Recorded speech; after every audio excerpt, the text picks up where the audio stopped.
আজ আমি আপনাদেরকে দেখাবো টিপি লিংক রাউটারে ওয়াইফাই পাসওয়ার্ড কিভাবে মোবাইল দিয়ে চেঞ্জ করতে হয়। তো প্রথমে আমরা ক্রোমে চলে যাব। তারপর এখানে আমরা রাউটারের ডিফল্ট আইপি আমরা এখানে টাইপ করে দিব।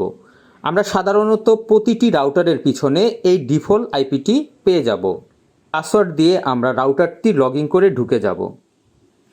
তারপর এখানে আমরা দেখতে পাচ্ছি থ্রি ডট, আমরা এখানে এই থ্রি ডটে ক্লিক করব। আমরা এই ওয়্যারলেসে ক্লিক করব। এবার আমরা 2.4Gর যেই নেটওয়ার্ক নেমটি আমরা দিতে চাই সেটা আমরা এখানে টাইপ করে দিব। তার নিচেই আমরা দেখতে পাচ্ছি পাসওয়ার্ড। এবার এটার পাসওয়ার্ড আমরা যেটা দিতে চাই সেই পাসওয়ার্ডটি আমরা এখানে টাইপ করে দিব।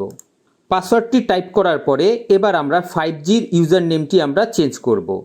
এখান থেকে 5Gর অংশটুকু আমরা রেখে দিব, কারণ আমরা সহজেই যাতে চিনতে পারি কোনটি 2.4G এবং কোনটি 5G। তো এখানে আমরা এতটুকু নাম রিমুভ করে এখানে আমরা নতুন একটি নাম টাইপ করে দিব। তারপর এখানে আমরা দেখতে পাচ্ছি পাসওয়ার্ড, এই পাসওয়ার্ডটি আমরা চেঞ্জ করে দিব। এখানে আমরা সেভের অপশন দেখতে পাচ্ছি, আমরা এই সেভে ক্লিক করব। সেভ করার সাথে সাথেই আমরা দেখতে পাচ্ছি আমাদের নেটের লাইনটি ডিসকানেক্ট হয়ে গেছে।